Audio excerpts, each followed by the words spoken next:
가을 햇살이 창가를 스치고 거실에는 명절 음식 냄새가 가득했습니다. 올해 65세가 된 김용호 씨는 얼마 전 은퇴 후 몸이 아픈 83살의 노모를 모시고 함께 살고 있었습니다.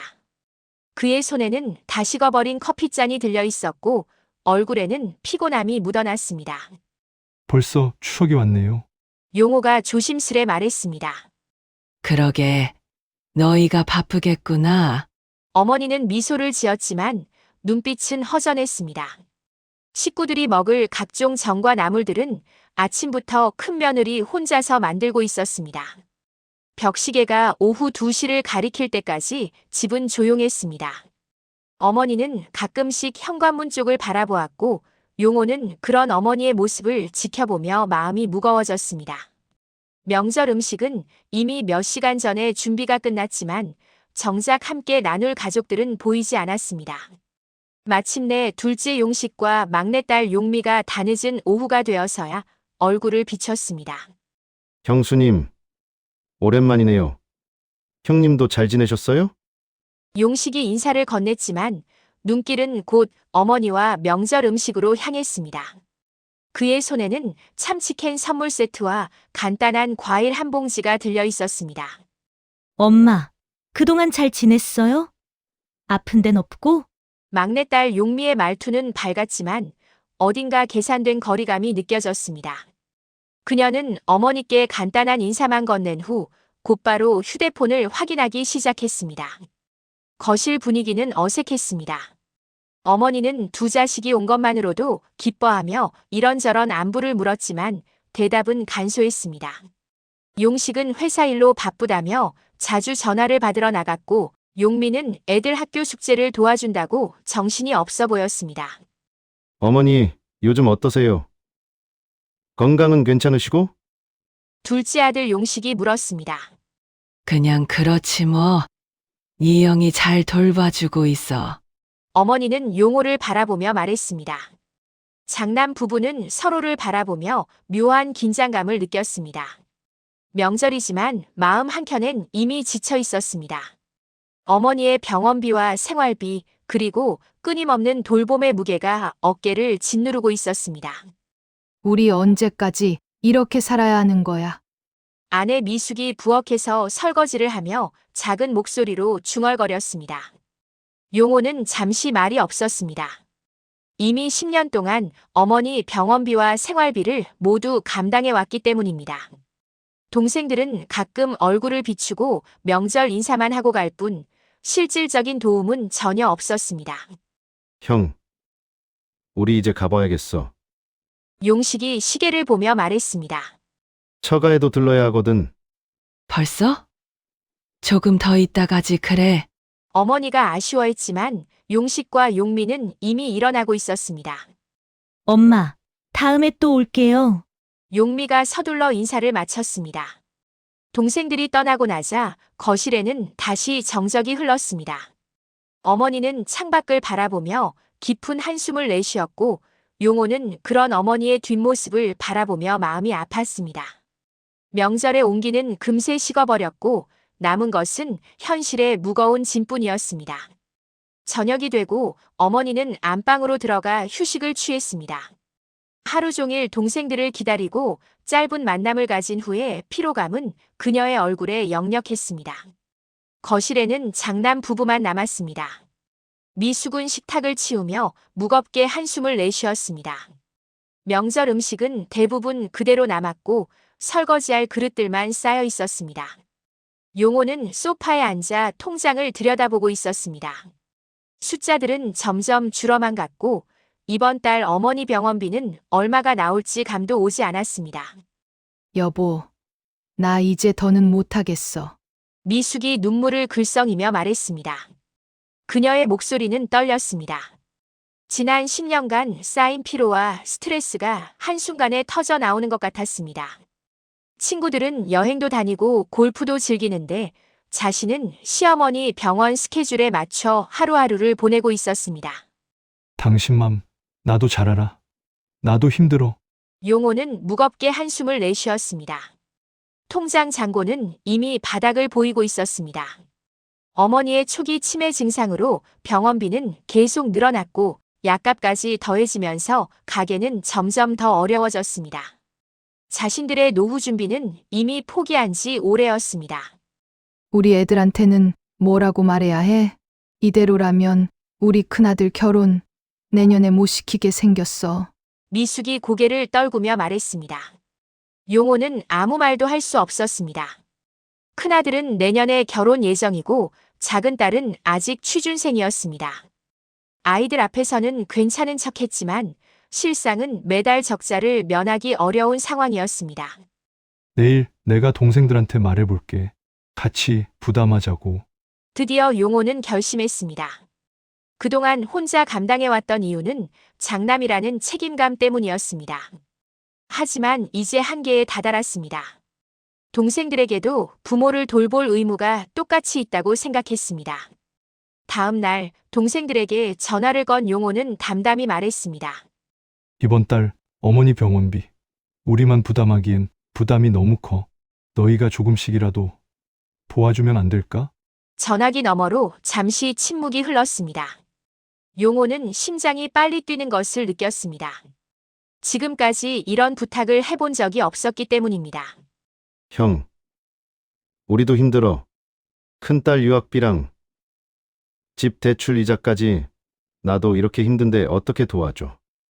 용식이 고개를 젓는 모습이 전화기 너머로도 느껴졌습니다. 용식의 목소리에는 미안함보다는 귀찮음이 묻어났습니다.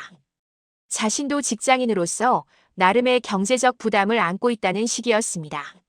큰오빠, 요새 나도 너무 힘들어. 애들 학원비에 레슨비에 매달 쪼달려서 미치겠다고. 용민은 더욱 힘든 소리를 했습니다. 장남 부부는 서로를 바라보며 좌절감을 느꼈습니다. 기대했던 것은 아니었지만 이렇게 차가운 반응은 예상하지 못했습니다. 혈육의 정이라는 것이 이렇게 무력한 것인지 새삼 깨달았습니다. 어머니는 방에서 조용히 그 소리를 듣고 있었습니다. 큰아들과 며느리의 한숨 소리로 자식들의 갈등은 느낄 수 있었습니다. 눈물을 삼키며 속으로 중얼거렸습니다. 내가 빨리 가야 우리 자식들이 다들 편하게 살 텐데. 어머니 마음속에는 자식들에 대한 미안함과 자책감이 가득했습니다. 자신 때문에 가족들이 갈등하고 있다는 사실이 가장 큰 고통이었습니다. 하지만 표현할 방법도 해결할 능력도 없었습니다. 그날 밤 장남 부부는 오랫동안 잠들지 못했습니다. 앞으로 어떻게 살아가야 할지, 어디서 답을 찾아야 할지 막막하기만 했습니다.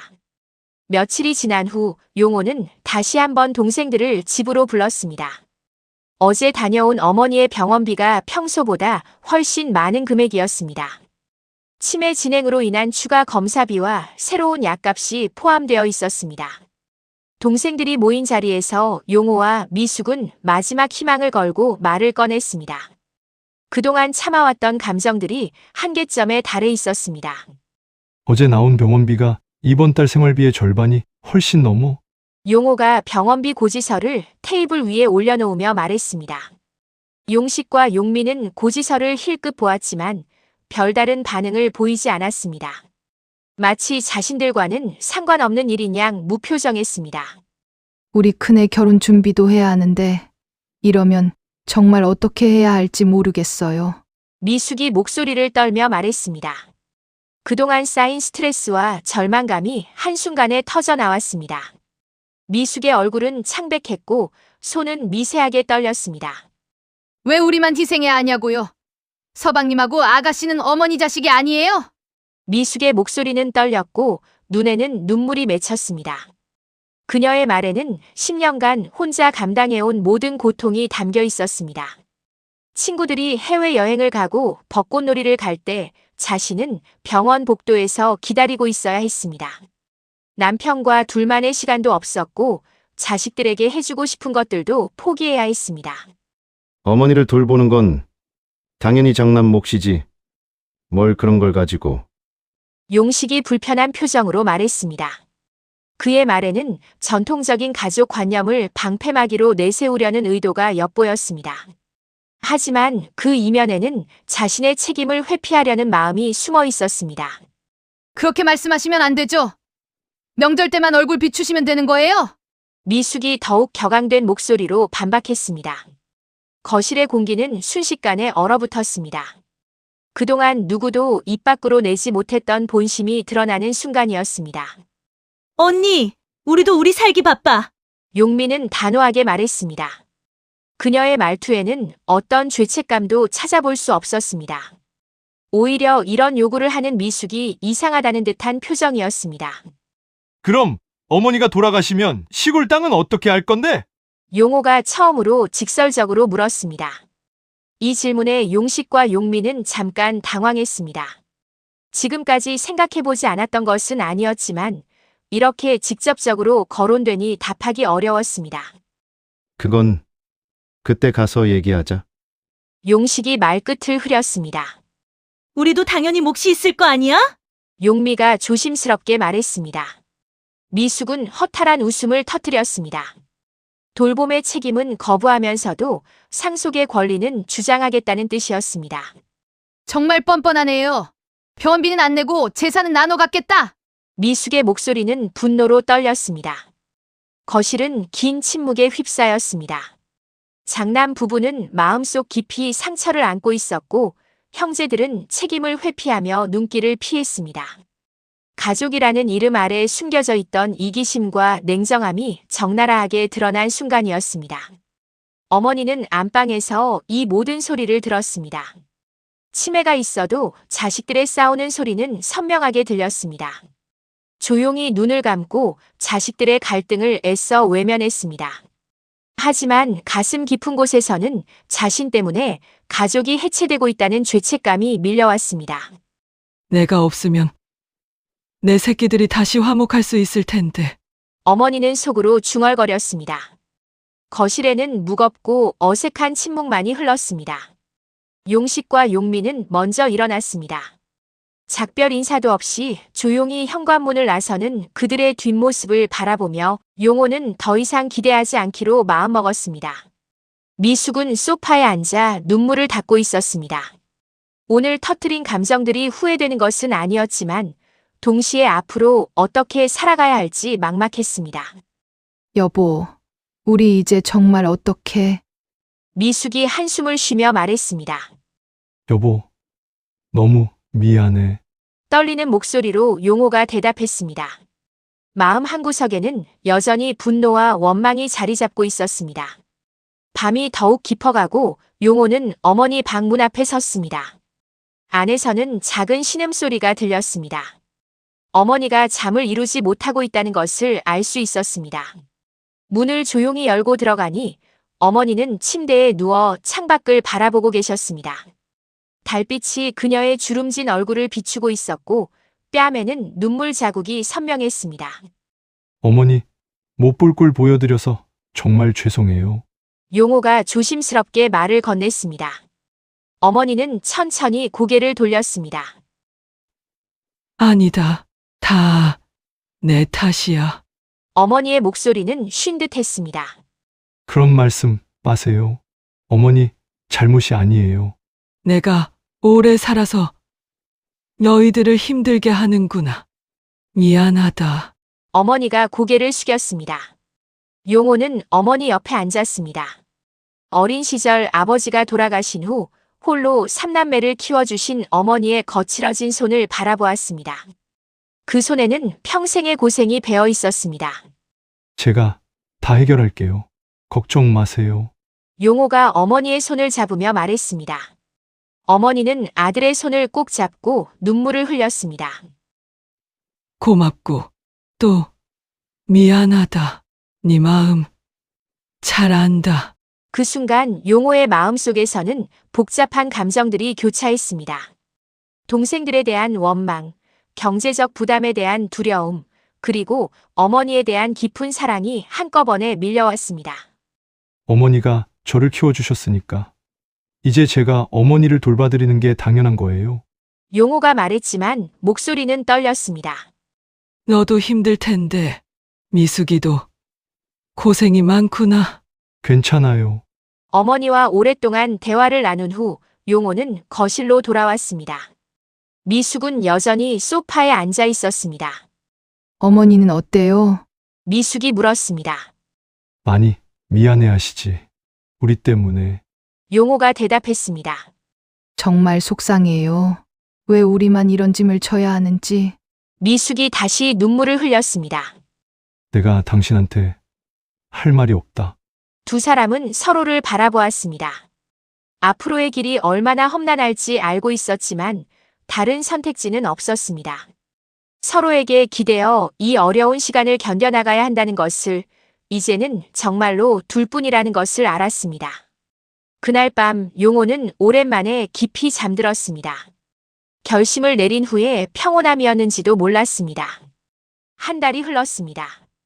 다음 날 아침 어머니는 창가에 앉아 조용히 햇살을 맞았습니다. 우리 큰아들, 큰며느리, 정말 고맙다.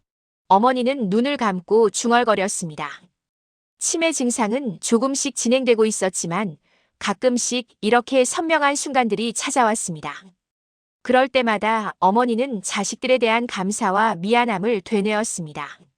장남 부부는 부엌에서 설거지를 하며 서로를 바라보았습니다. 서방님하고 아가씨는 아직 연락이 없지? 미숙의 목소리는 한층 담담했습니다.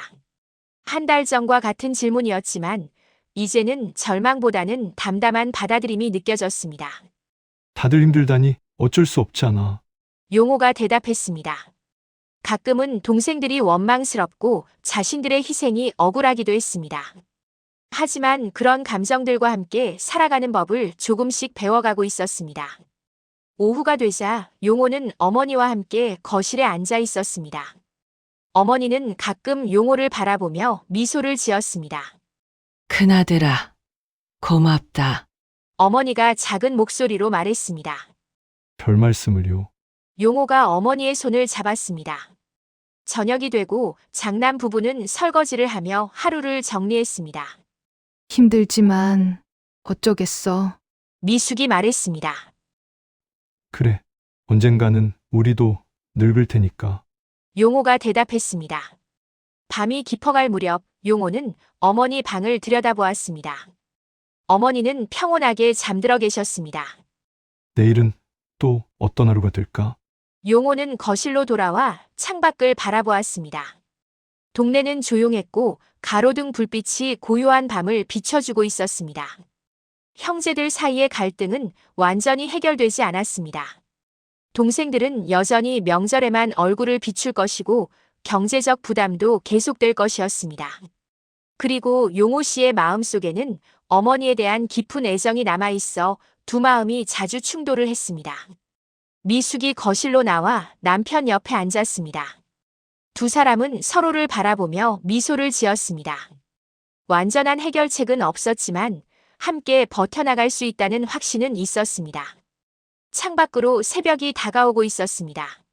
새로운 하루가 시작될 것이고 또 다른 내일이 기다리고 있을 것입니다. 그들은 이 운명을 하루하루 받아들이기로 했습니다. 남보다 못한 형제들이 너무나 원망스러웠지만 한국에서의 장남의 어깨는 이보다 더 무거울 수 없었습니다.